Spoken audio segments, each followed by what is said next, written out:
Who's that? Is it you, Edmund? Yes. Turn that light out before you come in. I'm glad you came, lad. I've been damned lonely. You're a fine one to run away, leave me to sit alone here all night when you know that... I told you to turn out that light. We're not giving a ball. There's no reason to have the house ablaze with electricity at this time of night, burning up money. Ablaze with electricity. One bulb! Hell, everyone keeps the light on in the front hall until they go to bed. Then you busted my knee on the hat stand. The light from here shows out in the hall. You could have seen your way well enough if you were sober. So if I was sober, I like that. I don't give a damn what other people do. If they want to be wasteful fools for the sake of show, one bulb! Don't be such a cheapskate. I've proved by figures if you left the bulb on all night, it wouldn't be as much as one drink. To hell with your figures. The proof is in the bills I have to pay. Oh, yes, facts don't mean a thing, do they? What you want to believe, that's the only truth. Shakespeare, for example, was an Irish Catholic. So he was. The proof is in his plays. Well, he wasn't. And there's no proof in his plays except to you. The Duke of Wellington, there was another good Irish Catholic. I never said he was a good one. He was a renegade, but he was a Catholic just the same. Well, he wasn't. You just want to believe that nobody but a good Irish Catholic general could beat Napoleon. I'm not going to argue with you. I asked you to turn out that light in the hall. I heard you. As far as I'm concerned, it stays on. None of your insolence. Are you going to obey me or not? Not! If you want to be a crazy miser, put out the light yourself. Listen to me. I've made lots of excuses for you. Because from some of the mad things you've done at times, I thought you weren't quite right in your head. I've excused you and never lifted my hand to you, but there's a straw that breaks the camel's back. You'll obey me and put out that light, or big as you are, I'll give you a thrashing that'll teach you to... Forgive me, lad, I forgot. You shouldn't goad me into losing my temper. Forget it, Papa. I apologize, too. I had no right being nasty about nothing. I'm a bit soused, I guess. I'll put out the damn light. No, stay where you are. Let it burn. We'll have them all on.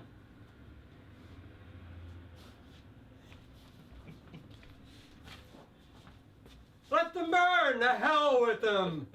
The poorhouse is at the end of the road, and it might as well come sooner as later. Oh, that's a grand curtain. You're a wonder, Papa. That's right. Laugh at the old fool, the poor old ham. But the final curtain is in the poorhouse just the same, and that's not comedy. Well. Let's not argue. You've got brains in that head of yours, although you do your best to deny them. You live to learn the value of a dollar. You're not like a tramp of a brother. I've given up hope he'll ever get sense. Where is he, by the way? How would I know? I thought you went back uptown to meet him. No, I walked out to the beach. I haven't seen him since this afternoon. Well, if you split the money I gave you with him like a fool... Of course I did. He's always staked me whenever he had anything. Then it doesn't take a soothsayer to tell. He's probably in the whorehouse. What of it if he is? Why not? Why not? Indeed. It's a fit place for him. If he's ever had a loftier dream than whores and whiskey, he's never shown. Oh, for Pete's sake, Pop, if you're starting that stuff again, I'll beat it. All right, I'll stop. God knows I don't like the subject either. Will you join me in a drink? Ah, now you're talking. I'm wrong to treat you. You've had enough already. Enough is not as good as a feast.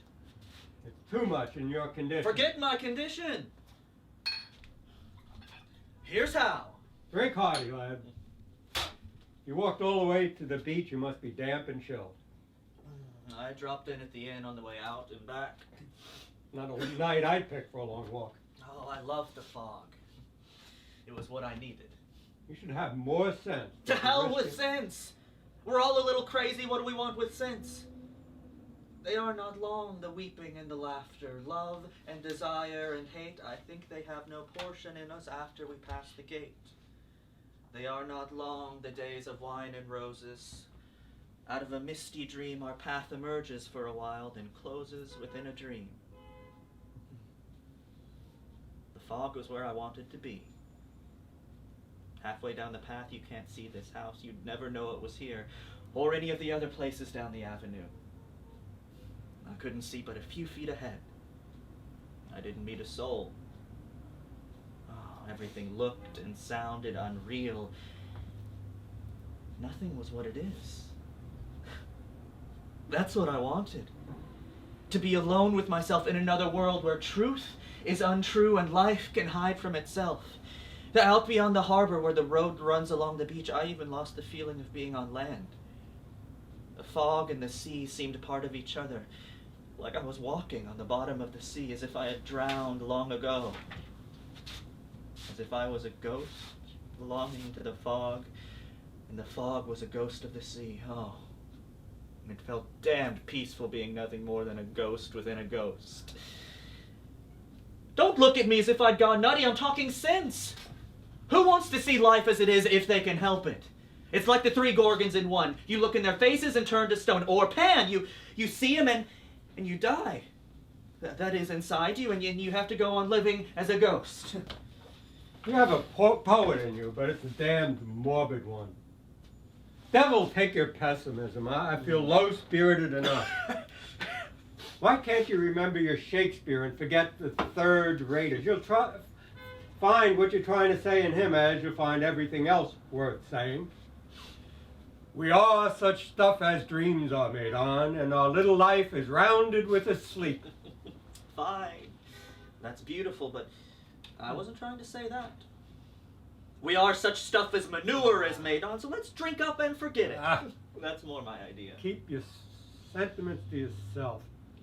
I was wrong to offer you that drink. It did pack a wallop, all right. On you, too, even if you've never missed a performance. But what's wrong with being drunk? It's what we're after, isn't it? Let's not kid ourselves, Papa, not tonight. We know what we're trying to forget. But let's not talk about it. It's no use now. No. All we can do is try to be resigned again. Or be so drunk we can forget. Be always drunken. Nothing else matters. That is the only question. If you would not feel the horrible burden of time weighing on your shoulders and crushing you to the earth, be drunken continuously. Drunken with what? With wine, with poetry, or with virtue as you will, but be drunken. And if sometimes on the stairs of a palace, or on the green side of a ditch, or in the dreary solitude of your own home, you should awaken and find that drunkenness be half or wholly slipped away from you, ask of the wind, or of the wave, or of the star, or of the bird, or of the clock, or whatever flies, sighs, rocks, sings, speaks. Ask what hour it is, and the wind, wave, star, bird, clock shall answer you. It is the hour to be drunken. If you would not be martyred slaves of time, be drunken continuously, with wine, with poetry, or with virtue, as you will. I wouldn't worry too much about the virtue part of it if I were you. Haha. It's morbid nonsense. What little truth is in it you'll find nobly said in Shakespeare. But you recited it well, lad. Who wrote it? Baudelaire. Never heard of him. He also wrote a poem about Jamie and the Great White Way. That loafer. I hope to God he misses the last car and has to stay uptown. Although he was French and never saw Broadway and died before Jamie was born. He knew him and little old New York just the same. With heart at rest, I climbed the citadel's steep height and saw the city as from a tower. Hospital, brothel, prison, and such hells whose evil comes up softly like a flower. Thou knowest, O Satan, patron of my pain, not for vain tears I went up at that hour, but, like an old, sad, faithful lecher, fain to drink delight of such enormous trolls whose hellish beauty makes me young again. Whether thou sleep with heavy vapors full, sodden with day, or stand, new apparelled in gold-lace veils of evening beautiful, I love thee, infamous city. Harlots and hunted have pleasures of their own to give, the vulgar herd can never understand. Morbid nonsense. Where the hell do you get your taste in literature? Filth, despair, pessimism. Another atheist, I suppose. When you deny God, you deny hope. If you'd only get down on your knees... It's a good likeness of Jamie, don't you think? Hunted by himself and whiskey, hiding in a Broadway hotel room with some fat tart. He likes them fat. Reciting Dowson's sonata to her. All night within mine, upon mine heart, I felt her warm heart beat. Night long within mine arms in love and sleep she lay. Surely the kisses of her bot-red mouth were sweet. But I was desolate and sad of an old passion when I awoke and saw the dawn was gray. I have been faithful to thee, Sonara, in my fashion.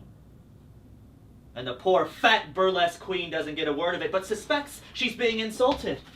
And Jamie never loved any Sonara, and he was never faithful to a woman in his life, even in his fashion. But he lies there, kidding himself he's feeling superior and enjoys pleasures the vulgar herd can never understand.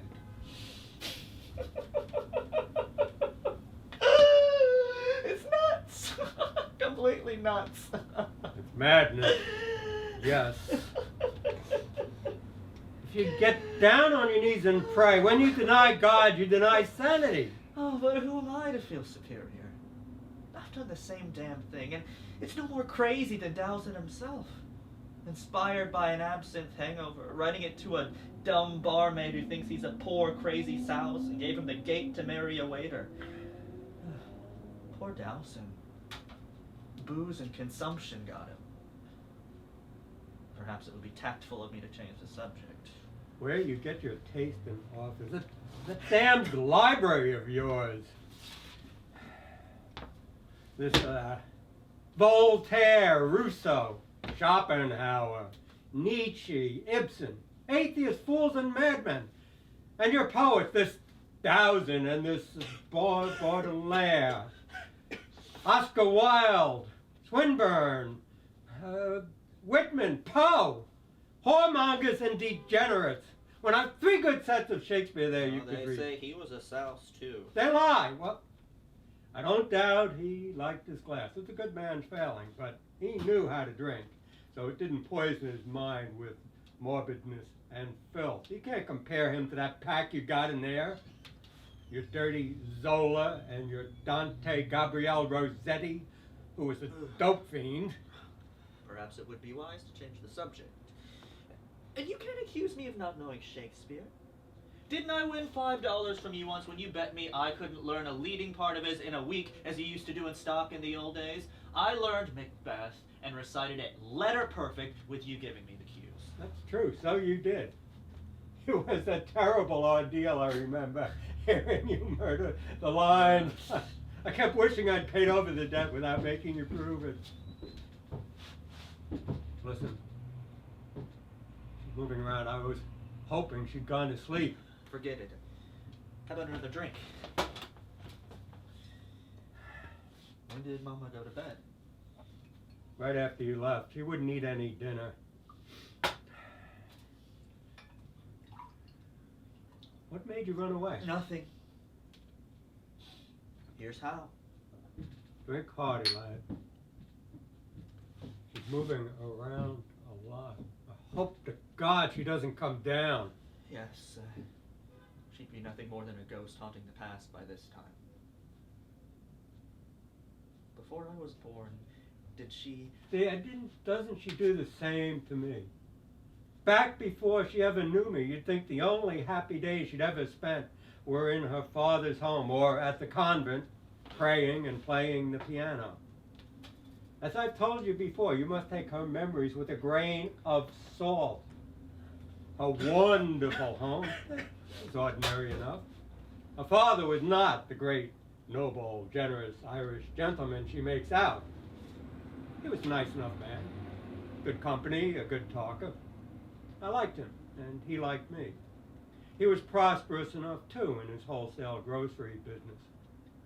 An able man, but he had his weakness. She condemns my drinking, but she forgets his. It's true, he never touched a drop until he was 40.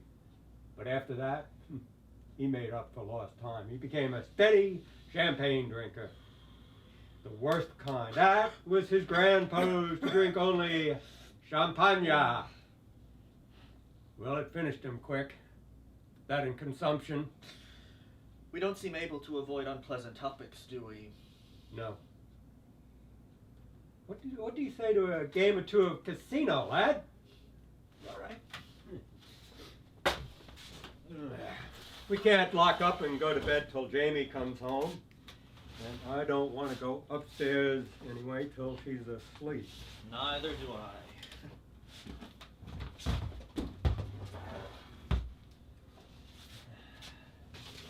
As I was saying, you must take your memories, tales of the past with a grain of salt. The piano playing and her dream of becoming a concert pianist, that was put into her head by the nuns flattering her. She was their pet. They loved her because she was so devout. They're innocent women anyway in the ways of the world. They don't know that not 1 in 1,000 who shows promise ever rises to stage play. Not that your mother wasn't bad for a schoolgirl, but that's no reason to take it for granted that she was... Why don't you deal if we're going to play? I am.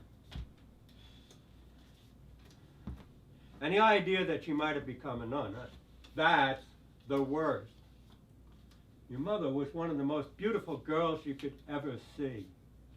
And she knew it. She was a bit of a rogue and a coquette, God bless her, behind all her shyness and blushes. She was never meant to renounce the world. She was bursting with health and high spirits and the love of loving. For God's sakes, Papa, pick up your hand. Yeah, so let's see what I have. Listen. She's coming downstairs. I play our game, pretend not to notice. She'll soon go up again.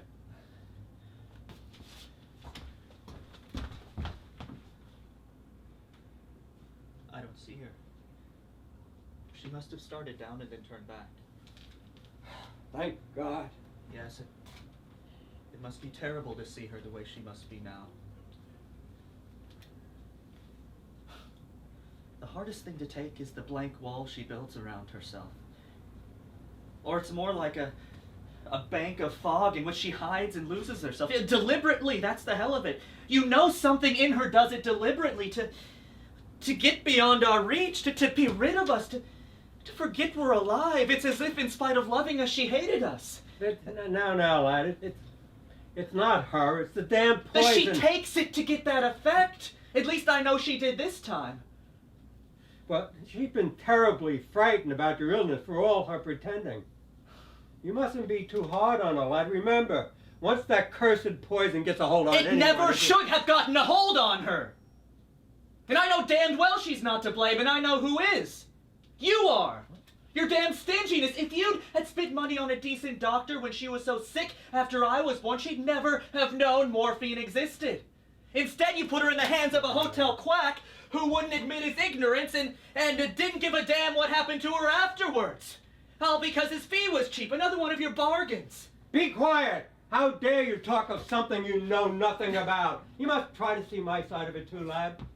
How was I to know he was that kind of a doctor? He had a good reputation. Yeah, among the souses in the hotel bar, I suppose. That's a lie. I asked the hotel proprietor to recommend the best. Yes, at the same time crying poorhouse and making it plain you wanted a cheap one. Don't lie, Papa. I know your system. By God, I ought to after this afternoon. What about this afternoon? Never mind now. We're talking about Mama. I'm saying no matter how you try to excuse yourself, you know damned well your stinginess is to blame for all of this stuff, Papa. And I say you're a liar. Shut your mouth No, right after now. you found out she'd been made a morphine addict, why didn't you send her to a cure then? At the start when she still had a chance. No, that would have meant spending some money. I'll bet you told her all she had to do was use a little willpower. That's what you still believe in your heart, in spite of what doctors who know something about it have told you. And I say you lie again. I know better than that now, but how was I to know that then? What did I know of morphine? It was years before I discovered what was wrong. I thought she just hadn't gotten over her sickness. That's all. Why haven't I sent her to a cure, you say? Haven't I? I spent thousands upon thousands on cures. A waste. What good have they done her? She's always started again. Yeah, because you've never given her anything that would help her want to stay off it. No home except this summer dump in a place she hates, and you've refused even to spend money to make this look decent. Well, you keep buying more bum property and playing sucker for every con man with a gold mine or silver mine or any kind of get-rich-quick swindle. You've dragged her around on the road season after season on one-night stands with no one she could talk to, waiting in dirty hotel rooms for you to come back with a bun on after the bars closed. Christ, is it any wonder she didn't want to be cured? Jesus, when I think of it, I hate your guts! Edwin, how dare you talk to your father like that, you insolent young cub? After all I've done to you. Oh, we'll come to that, what you're doing for me. Will you stop repeating your mother's crazy accusations, which she never makes unless it's the poison talking? I never dragged her on the road against her will. Naturally, I wanted her with me. I loved her. And she came because she loved me and wanted to be with me. And that's the truth, no matter what she says when she's not herself. And she needn't have been lonely. There were always members of my company she could have talked to if she wanted. And she added children too, and I insisted, in spite of the expense, in having a nurse to travel with her. Yes, your one generosity. And that because you were jealous of her paying too much attention to us and wanted us out of your way. It was a mistake too. If she had to take care of me all by herself and had that to occupy her mind, she might have been able to avoid all of this, and we would have never been For that matter, if you insist on going by what she says when she's not in her right mind, if you hadn't been born, she never would have. Sure, Papa. I know that's what she feels. She doesn't. She loves you as dearly as ever mother loves son. I only said that because you put me into such a goddamn rage, breaking up the past, saying you hate me. I didn't mean it, Papa. I'm like Mama. I can't help liking you in spite of everything. I might say the same about you. You're no great shake, says his son. It's a case of a poor thing but mine own. What happened to our game? Whose play is it? Yours, I guess. You shouldn't let yourself get too downhearted by the bad news you got today. Both the doctors promised me that if you obey orders in this place you're going to, you'll be cured within 6 months or a year. Don't kid me, you don't believe that. Of course I do. Why shouldn't I when both Dr. Hardy and the specialist... You think I'm going to die. You're crazy. That's a It's lie. a lie, waste the money. That's why you're sending me to a state farm. What State Farm? It's Hilltown Sanatorium. That's all I know. And both the doctors said it was the best place for Oh, you. for the money? That is for nothing or practically nothing. Don't lie, Papa. You know damned well Hilltown Sanatorium is a state institution. Jamie suspected you'd cry poorhouse to Hardy, and he wormed the truth out of him. That drunken loafer. I'm going to kick him out in the gutter. He's poisoned your mind against me ever since you were old enough to listen. You can't deny it's the truth about the state farm, can you? It's not true the way you look at it. What if it is run by the state? That's nothing against it. The state has the money to run a better place than any private sanatorium. And why shouldn't I take advantage of it? It's my right. And yours. We're residents. I'm a property owner. I help to support the place. I'm taxed to death. Yes, on property valued at $250,000. Lies. It's all mortgage. Hardy and the specialists know what you're worth. I wonder what they thought of you when they heard you moaning poorhouse and wanting to wish me on charity. It's a lie. All I told them was I couldn't afford a millionaire sanatorium because I'm land poor, and that's the truth. Then you went to the club to meet McGuire and let him stick you with another bum piece of property.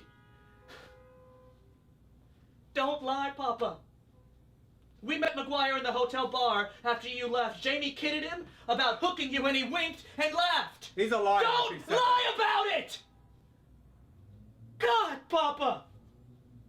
Ever since I went to sea and found out what hard work for little money was and what it felt like to be broke and starve and camp on park benches because I had nowhere to sleep, I've tried to be fair to you because I knew what you'd been up against as a kid. I've tried to make allowances. Christ, you have to make allowances in his family or go nuts. I've tried to make allowances for myself when I remember all the rotten stuff I've tried to pull. I've tried to feel like Mama, that you can't help being what you are where money is concerned. But God almighty, this last stunt of yours is too much. It makes me want to puke.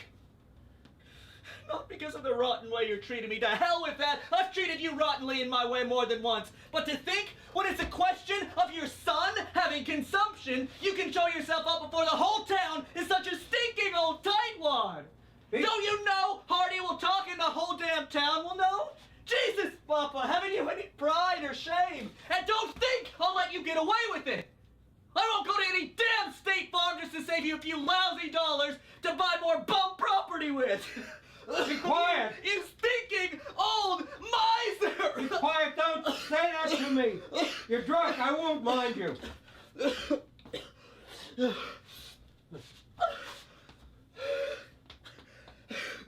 Stop coughing, lad. You've got yourself worked up over nothing. Who said you had to go to this Hilltown place? You can go any place you like. I don't give a damn what it costs. All I care about is for you to get well. And don't call me a stinking miser just because I didn't want the doctors to think I'm a millionaire that can swindle. You look weak, lad. You better take a bracer.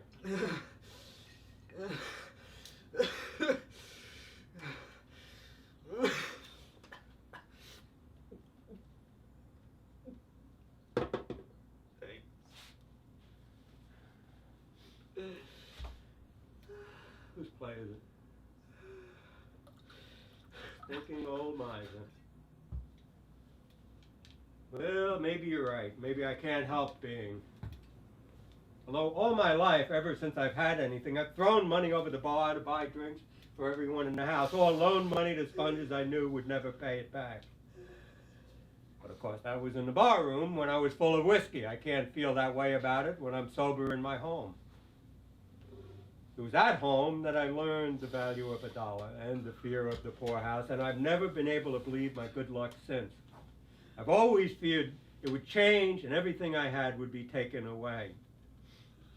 But still, the more property you own, the safer you feel. That may not be logical, but that's the way I have to feel.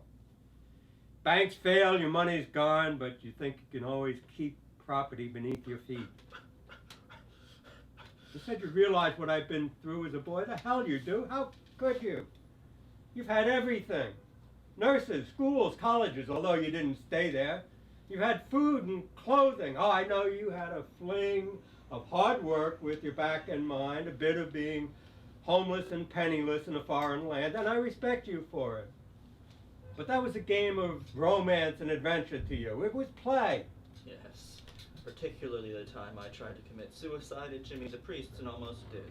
You weren't in your right mind. No son of mine would ever. You were drunk. I was stone cold sober, that was the trouble.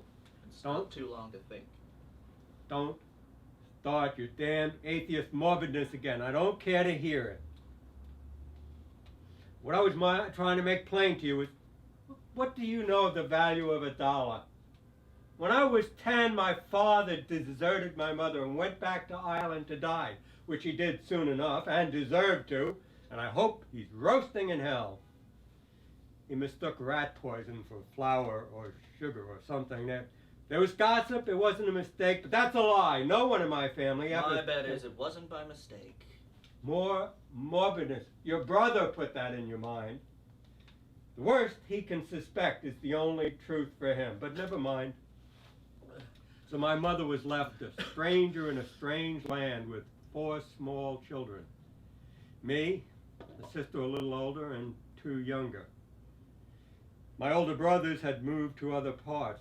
They couldn't help. They were hard put to keep themselves alive. There was no damned romance in our poverty. Twice we were evicted from the miserable hovel we called home, with my mother's few sticks of furniture thrown out in the street, with my mother and sisters crying. I cried too, though I tried not to, because I was the man of the family at 10 years old. There was no more school for me. I worked 12 hours a day in a machine shop learning to make files.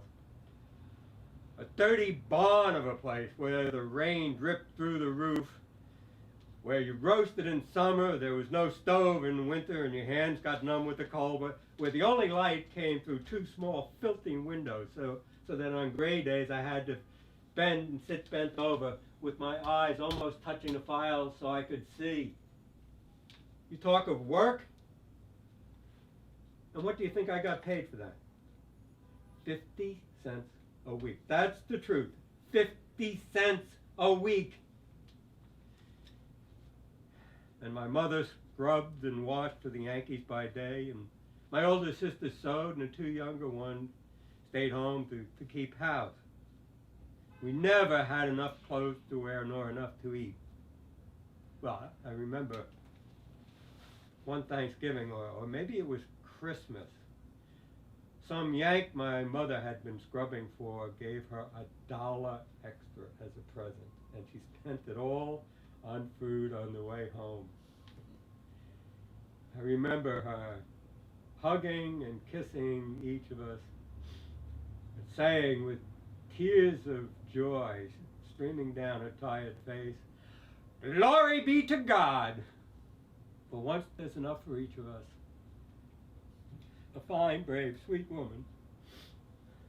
There never was a braver or a finer. Yes, she must have been. Her one fear was of getting old and sick and having to die in the poorhouse. It was then that I learned to be a miser. The dollar was worth so much then. And once you learn a lesson, it's hard to unlearn it. You have to look for bargains. If I took this State Farm Sanatorium place for a bargain, you'll have to forgive me. Both the doctors did tell me it's a good place. You have to believe that, Edmund. And I swear I never meant you had to go there. You can go any place you like, never mind the cost. Any place I can afford. Any place you like, within reason. There was another sanatorium that the specialist recommended. He said it has a good record as any place in the country. It's endowed by a group of millionaire factory owners for the benefit of their workers principally, but you're eligible to go there because you're a resident. There's such a pile of money behind the place that they don't have to charge much. It's only $7 a week, but you get 10 times the value. I'm not trying to persuade you of anything, understand? I'm simply repeating what I was told. Oh, I know that. It sounds like a good bargain to me. I'd like to go there. So that settles that. It's no damn use anyway, forget it. What about our game? Whose play is it? Mine, I think? No, yours. Yes, maybe life overdid the lesson for me and made $1 worth too much. And there came a time when that mistake cost me my career as a fine actor. I've never admitted this to anyone before, lad, but tonight I'm so heartsick I feel at the end of everything, and what's the use of fake pride and pretense? That goddamn play I bought for a song and made such a great success in, a great money success, it ruined me with its promise of an easy fortune. I didn't want to do anything else. And by the time I woke up to the fact that I'd become a slave to the damn thing and did try other plays, it was too late. They didn't want to see me in any other role. They had identified me with that one part and didn't want to see me in anything else. And they were right. I had lost the great talent I once had for years of easy repetition, never learning a new part, never really working hard. $35,000 to $40,000 a season net profit, like snapping your fingers. It was too great a temptation. Yet before that, I'd been considered one of the 3 or 4 young actors with the greatest promise in America. I'd worked like hell. I quit a good job as a machinist to take bit part because I loved the theater. I was wild with ambition. I read every play ever written. I studied Shakespeare as you'd study the Bible. I educated myself. I got rid of an Irish brogue you could cut with a knife. I loved Shakespeare. I felt inspired by him. I would have acted in any of his plays for nothing, for the joy of being alive in his great poetry. He inspired me, and I acted well in Shakespeare. I could have been a great Shakespearean actor. I know that. In 1874, when Edwin Booth came to the Chicago theater where I was leading man, I played Cassius to his Brutus one night, Brutus to his Cassius the next, Othello to his Iago, and so on. The first night I played Othello, Booth said to our manager, "That young man is playing Othello better than I ever did." That from Edwin Booth, the greatest actor of his day or any other day, and it was true. And I was only 27 years old. As I look back on it, that night was the high point of my career. I had the world where I wanted it. And for a while afterward, I kept on upward with ambition high. Married your mother? Ask her what I was like in those days. Her love was added inspiration to my ambition. But then, a few years later, my good bad luck made me find a big moneymaker. Oh, it wasn't that in my eyes at first. It was a great romantic part. I knew I could play better than anyone. But it was a success right from the start. And then life had me where it wanted me, at from 35 to 40,000 net profit a season. A fortune in those days, or even in these. What the hell was it I wanted to buy? I wondered that it was worth. Never mind. It's a late day for regrets. My play, isn't it? I'm glad you've told me this, Papa. I know you a lot better now. Maybe I shouldn't have told you. Maybe you'll just have more contempt for me. And it's a poor way to try to convince you of the value of $1. That glare from those extra lights is hurting my eyes. You don't mind if I turn them off, do you? We don't need them, and it's no use making the electric company rich. Sure no. Turn them out.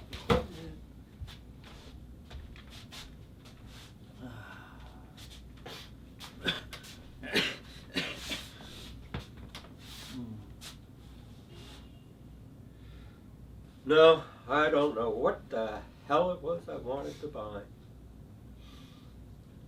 On my solemn oath, Edmund, I would gladly face not having an acre of land to my name nor a penny in the bank. I'd be happy if my only home in my old age was the poorhouse. If I could look back now on having been the fine artist I could have been.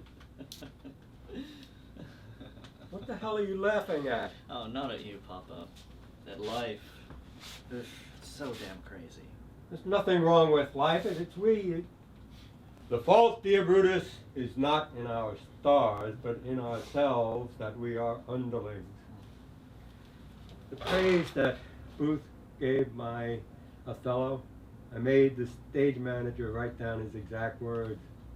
For years I carried it around in my wallet. I would take it out every once in a while to read it, until finally, It made me feel so bad I couldn't look at it anymore.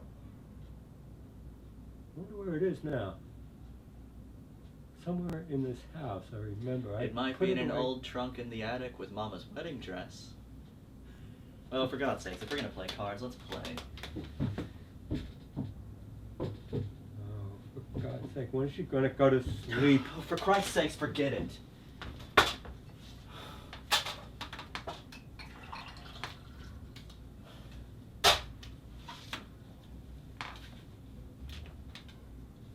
Yes. She moves above and beyond us like a ghost haunting the past. And we sit here, pretending to forget, but straining our ears, listening for the slightest sound. Hearing the fog drip from the eaves like the uneven tick of a run-down crazy clock. Or like the dreary tears of a trollop spattering in a puddle of stale beer on a honky-tonk tabletop. Not bad, that last, huh? Original, not Baudelaire. Give me credit.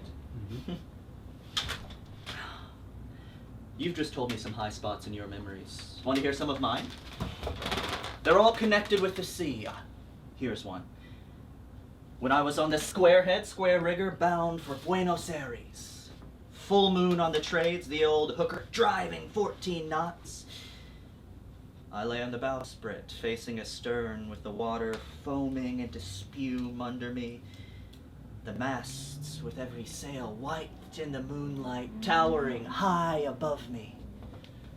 Oh, I became drunk with the beauty and singing rhythm of it, and for a moment I lost myself, actually lost my life. Oh, I was set free! I dissolved, and the sea became moonlight. And flying spray became beauty and rhythm, became white sails in the ship in the high, dim-starred sky. Oh, I belonged, without past or future, within peace and unity and a wild joy, within something greater than my own life or the life of man, to life itself. God, if you want to put it that way. And another time on the American line when I was lookout on the crow's nest in the dawn watch. A calm sea that time.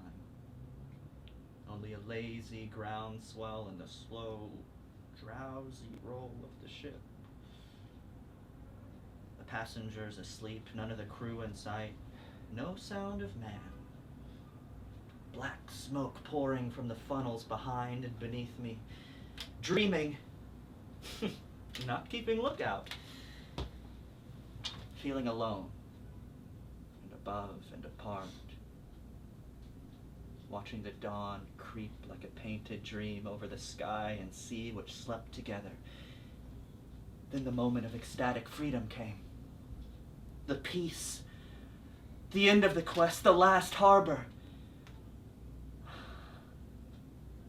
And many other times in my life, when I was swimming far out or laying alone on the beach, I've had the same experience. Become the sun, the hot sand, green seaweed anchored to a rock, swaying in the tide, like a saint's vision of beatitude. Like the veil of things as they seem drawn back by an unseen hand. For a second you see, and seeing the secret are the secret. For a second there is meaning. Then the hand lets the veil fall. And you are alone, lost in the fog again. And you stumble on toward nothing for no good reason.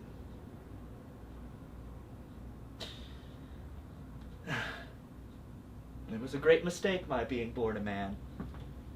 And I would have been much more successful as a seagull or a fish.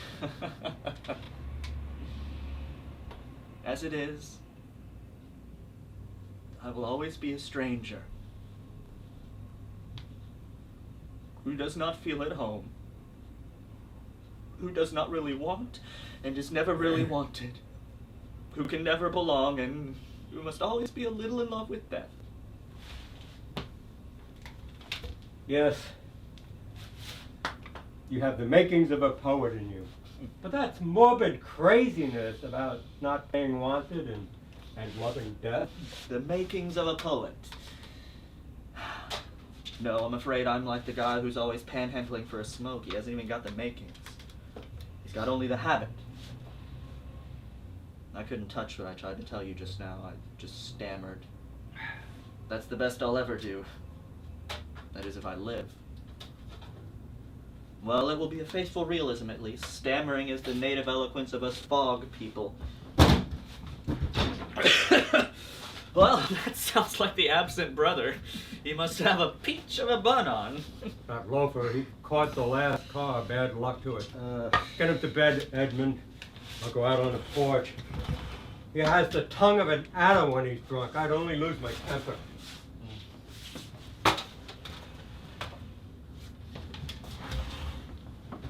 What ho! What ho! Oh, Nix! Oh, the loud noise. Oh, hello, kid. Yeah. I'm as drunk as a fiddle, this bitch. Thanks for telling me your great secret. Yes, unnecessary information number one, huh? Hey, What? that serious accident. Front steps tried to trample on me. Took advantage of fog to waylay me.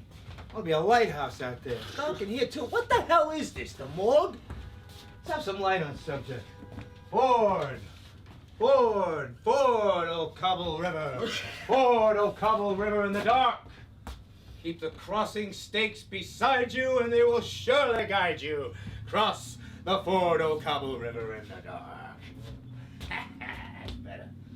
Ah, to hell with old Gaspard. Where is the old tightwad? Out on the porch. Can't expect Hole of Calcutta. Hole of Calcutta. Say, have I got the DTs? Have I got the DTs? My God, it's real. My God, it's real. What's the matter with you over there tonight? Must be ossified to forget he left this out. Ossified to forget he left this out. Opportunity by the forelock. Grab opportunity by You're the stinking forelock. now. Keep That my will not success. keep- you're stinking Wisdom now. That from will the not mouth keep of still. babes. Wisdom from the mouth of Kid, babes. you're still wet behind And the the ears. wise stuff, kid, you're still wet behind the ears. can't. All right, Let's pass out if you want Enough to sink a I ship. can't, Can't that's sink. true. Enough to sink a Well, ship. here's but can't hoping. sink. Well, here's hoping. Shove over the bottle. I'll have one too. No, you Shove don't. over the bottle. I'll have No, one too. no, you don't. Remember, doctor's while I'm orders. around. Remember, No doctor's one else orders. gives a damn if you die, but No one I else do. gives a damn if you die, but My I kid do. brother. My Look kid at this, brother. kid. Everything else is gone. Your Oh, kid's God, kid. you- So no booze for you if I can help. Lay you. off You're all it. I've got left. So no booze You for don't you. believe if I I can? can. Lay off it. Just drunken bull? You don't believe All I right. care, huh? Go Just ahead and drunken kill bull. yourself. Sure, I know All right. you care, Jamie, and I'm going on the Go wagon, ahead and kill but yourself. tonight doesn't Sure, count. I know you care, Jamie, and I'm going on the wagon, but tonight doesn't count. Things have happened today. Too many damn things have happened today. Here's how. I know, kid. It's been a lousy day for you. Here's how.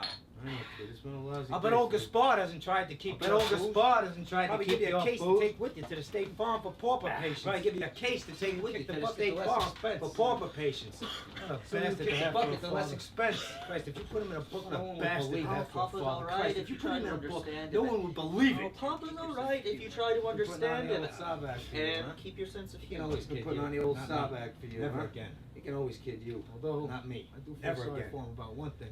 Although I He do has feel even sorry that for him coming to about him. one He's to thing. blame. But he has even that coming to him. To hell with that. He's to blame. That last drink's get. To hell with that. Last drink's getting me. That's one to put the lights out. Did you tell Gaspard I got it out of Doc Hardy's a sanatorium? It's a charity dump? Yes, I told him I wouldn't go there, so that's settled. He said I could go anywhere I want. Within reason, of course. Of course, lad. Of course, lad. Anything within reason. That means another cheap dump. Old Gaspard, the miser in the bells. That's a party could play without makeup. Shut up, will you? I've heard that old Gaspard stuff a million times. All right. If you're satisfied, let him get away with it. It's your funeral. But- I mean, I hope it won't be. What'd you do uptown? Go to Mammy Burns? Sure thing. Where else could I find suitable feminine companionship? And love. And love. Yeah. What is a good man without a good woman's love? A goddamn hollow shell. You're a nut. Then, turning to my love, I said, the dead are dancing with the dead. The dust is whirling with the dust. But she heard the violin and left my side and entered in. Love passed into the house of lust. And suddenly the tune went false. The dancers wearied of the waltz. Not strictly accurate. My love was with me. I didn't notice it. She must have been a ghost. Guess which one of Mammy's charmers I picked to bless me with a woman's love? You'll land your laugh, kid. I picked Fat Violet. No, honest? Oh, some bitch. God, she wasted time. What, for a joke? No joke. Very serious. Oh. By the time I hit Mammy's dump, I felt very sad about myself and all the other poor bums in the world. Ready for a weep on any old womanly bosom. You know how you get when John Barleycorn turns on the soft music inside you. As soon as I get in the door, Mammy began telling me all the troubles. Beef, how rotten business was, and she was going to give Fat Vi the gate. Customers didn't fall for Vi. The only reason she kept her was she could play the piano. And lately, Vi's got on drunks and been too boiled to play, and was eating her out of house and home. And although Vi was a good-hearted dumbbell, and she felt sorry for her because she didn't know how the hell she'd make a living, still, business was business. And she couldn't afford to run a home for fat tarts. Well, that made me feel sorry for Fat Violet. So I squandered $2 of your dough to escort her upstairs. With no dishonorable intentions whatever. I like 'em fat, but not that fat.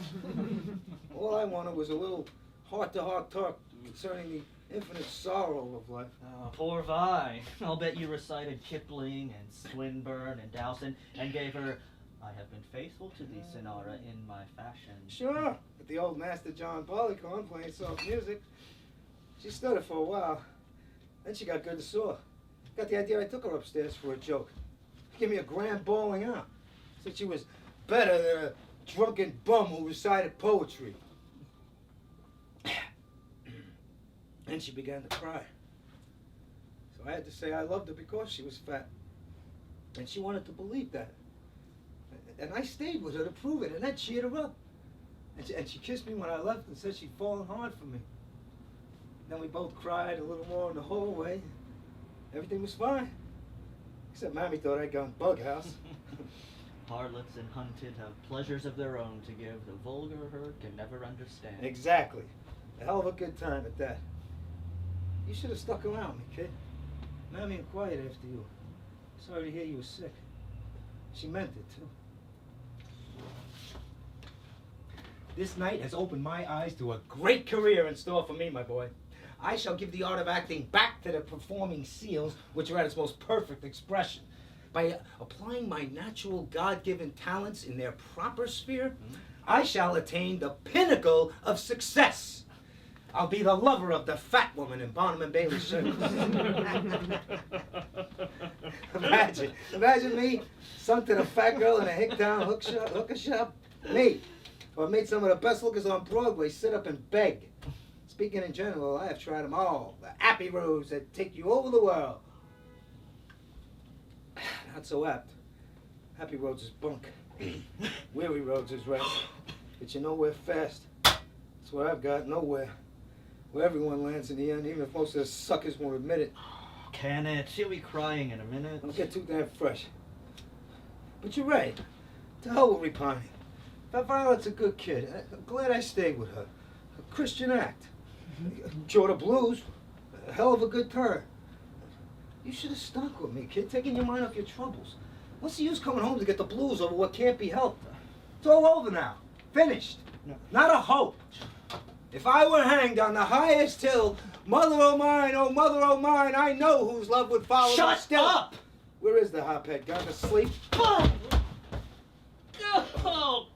Oh, you dirty bastard! Thanks, kid. I certainly had that coming. Don't know what made me. Booze talking, you know me, kid. I know you'd never say that unless... But God, Jamie, no matter how drunk you are, that's no excuse. I'm sorry I hit you. You and I never scrapped that bad. It's all right. I'm glad you did. My dirty tongue. I'd like to cut it out. Suppose it's because I feel so damn sunk. Because this time Mama had me fooled. I really believe she had it licked. She thinks I always believe the worst, but this time I believe the best. suppose I can't forgive her. Yet, it meant so much. I've begun to hope if she'd beaten the game, I could too. Don't I know how you feel? Stop it, Jamie. I've known about Mama so much longer than you. Never forget the first time I got wise. Caught her in the act with a hypo. Christ. I'd never dreamed before that any women but whores took dope. And then this stuff of you getting consumption, it's got me licked. We've been more than brothers. You're the only pal I've ever had. I love your guts, kid. I'd do anything for you. I know that, Jamie.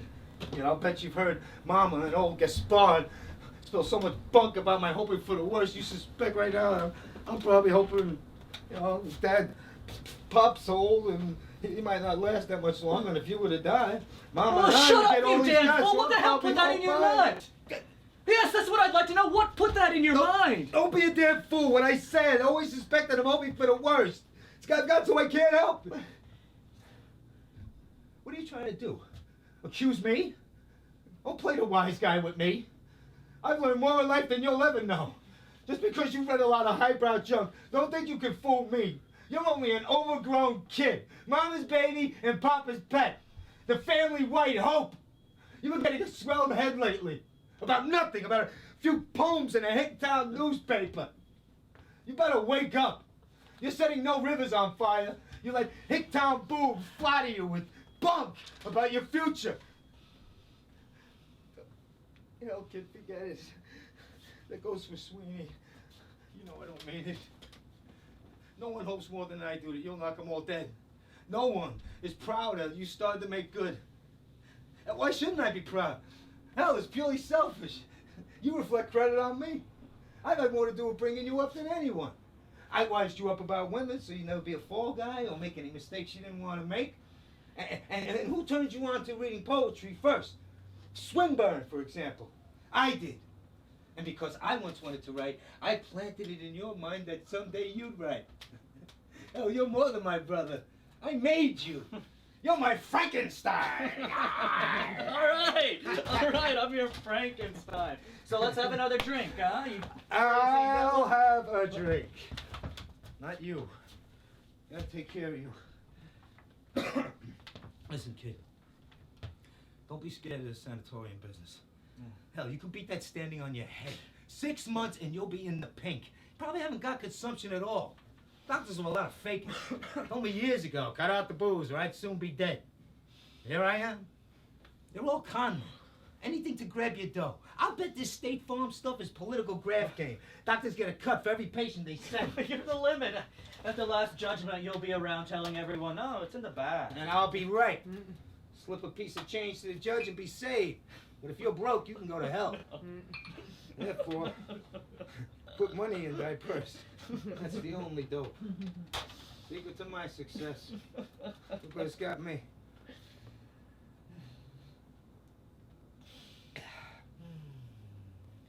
Listen, kid. You'll be going away soon. Might not get another chance to talk, or might not be drunk enough to tell you the truth, so gotta tell you now. Something I ought to have told you long ago. For your own good. Not drunken bull. But in Vino Veretta stuff, you better take it seriously. I want to warn you. Against me. Mama and Papa are right. I've been rotten bad influence. And worst of it is, I did it on purpose. Shut up, Jamie. I don't want to... Next, kid, you listen. Did it on purpose to make a bum of you. Well, part of me did. A big part. That part that's been dead so long, that hates life. Am I putting you wise so you learn from my mistakes? Believe that myself at times. But it's a fake. I made my mistakes look good. Made getting drunk romantic. Made whores fascinating vampires instead of poor, stupid, diseased slobs they really are. Made fun of work as suckers game. Never wanted you to succeed. Always wanted you to fail. I was always jealous of you. Mama's baby and Papa's pet. Cut it out. And it was your being born that started Mama on dope. I know that's not your fault. But all the same, God damn you, I can't help hating your guts. Cut it out, Jamie. You sound crazy. But don't get wrong idea, kid. I love you more than I hate you. my saying what I'm telling you now proves it. I run the risk you'll hate me, and you're all I've got left. But I didn't mean to go back that far to say that last thing. I don't know what made me.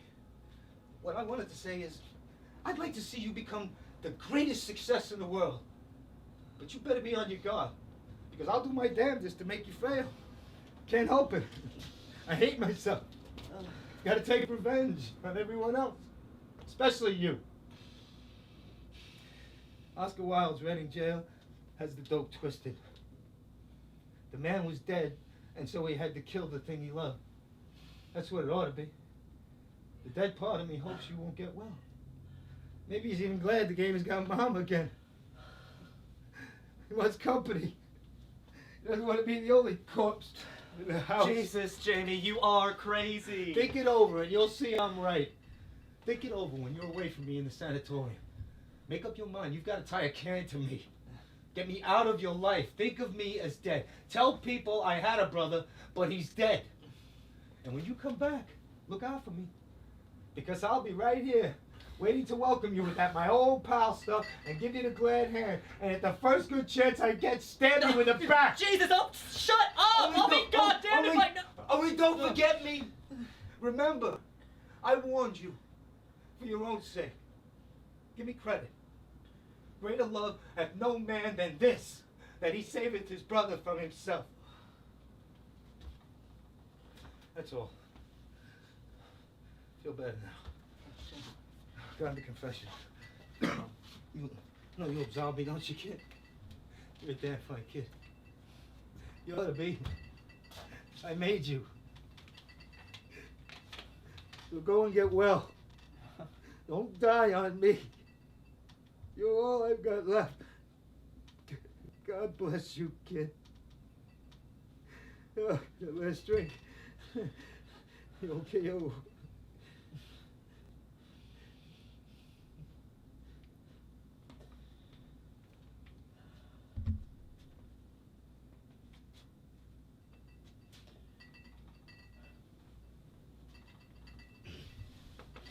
Thank God he's asleep. I thought he'd never stop talking. Better let him stay where he is and sleep it off. I heard the last part of his talk. It's what I've been trying to warn you about. I hope you heed the warning now. It comes out of his own mouth. But don't take it too much to heart. He loves to exaggerate the worst in himself when he's drunk. A sweet spectacle for me. My firstborn, who I hoped would bear my name with honor and dignity, who showed such brilliant promise, a waste. Keep quiet, can't you, Papa? A wreck. A drunken hulk. Done with and finished. Clarence has come. False, fleeting Clarence, who perjured Clarence that stabbed me in the field by Tewkesbury. Seize on him. Furies, take him into torment. What the hell are you staring at? Look in my face. My name is Might Have Been. I am also called No More. Too late. Farewell. I'm well aware of that, and God knows I don't care to look at it. Cut it out, Papa. Yeah, great idea for you, Papa. Put on Revival of the Bells this season. Great part, you can play in it without makeup. Old Gaspard, the miser. I claim Edwin Booth never saw the day when he could give as good a performance as a trained seal. Seals are intelligent and honest. They don't put up any bluffs about the art of acting. They admit they're just hams earning their daily fish. You loafer! Papa, do you want to start a row that will bring Mama down? Jamie, go back to sleep. Come on. You've ran your mouth too much already today. It's all right, kid. I'm not looking for argument. Too damn sleepy.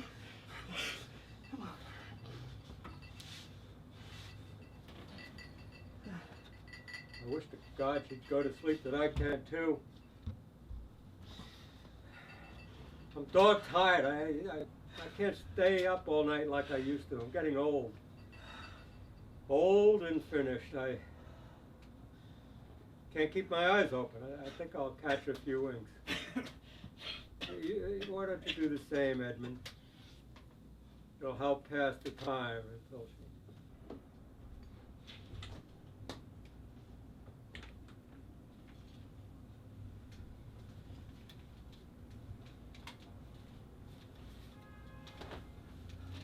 The mad scene. Enter Ophelia. Good boy, Edmund, the dirty blackguard! His own mother! All right, kid, I had it coming, but I told you how I'll much I'd hold kick you out in a gutter tomorrow, so help me God! Jamie. Jamie, for the love of God, stop it.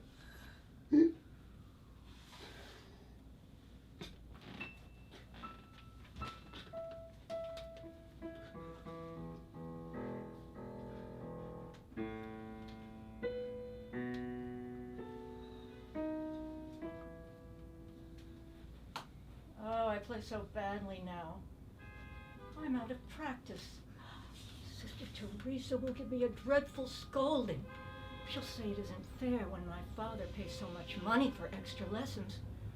She's quite right. It isn't fair when he's so good and generous and proud of me. I'll practice every day from now on. But something horrible has happened to my hands. The fingers have gotten all stiff. The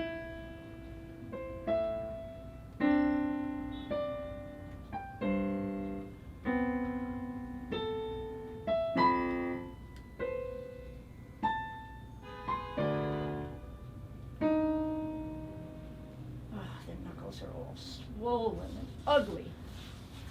I'll have to go to the infirmary and see Sister Martha. She's old and a little cranky, but I love her the same. She has things in her medicine chest that'll cure anything. She'll give me something to rub on my hands and tell me to pray to the Blessed Virgin, and they'll be well in no time. Let me see. What was it I came here for? Oh, it's terrible how absent-minded I become. Always dreaming and forgetting. What's that she's carrying, Edmund? Her wedding gown, I suppose. Christ, Mary! Isn't it bad enough that... Here. Let me take that, dear. You'd only step on it and tear it and get it dirty on the floor. You'd be sorry afterwards. Thank you. You are very kind. It's a wedding gown. It's very lovely, isn't it? I remember I found it in the attic, hidden in a trunk. But I don't know what I wanted it for. I'm going to be a nun. That is if I can find... What is it I'm looking for? I know it's something I've lost. Mary! You get it, Papa. It's no use. Let us rise up and part. She will not know. Let us go seaward, as the great winds go, full of blown sand and foam. What help is here? There is no help, for all these things are stuff, and all the world is bitter as a tear. And how these things are, though ye strove to show, she would not know. Something I miss terribly. It can't be altogether lost. Mama! No, what's the use? It's no good. Let us go hence. My song she will not hear. Let us go hence together without fear. Keep silence now, for singing time is over, and over all old things and all things dear. She loves not you nor me, as we all love her. Yea, though we sang as angels in her ear, she would not hear. Something I miss terribly. I remember when I had it, I was never lonely or afraid. I can't have lost it altogether. I would die if I thought that. Because then there would be no hope. Mama, it's not a summer cold. I've got consumption. No! You mustn't touch me. You mustn't try to hold me. It's not right. And I'm hoping to be a nun. Damn fool. It's no good. Let us go hence. Go hence. She will not see. Sing all once more together. Surely she too, remembering days and words that were, will turn a little toward us, slightly, sighing. But we are hence. We are gone, as though we had not been there. Nay, and though all men seeing had pity on me, she would not see. Oh, we're fools to pay any attention. But I've never known her to drown herself so deep in it as this. Pass me that bottle, Jamie. Stop reciting that damned morbid poetry.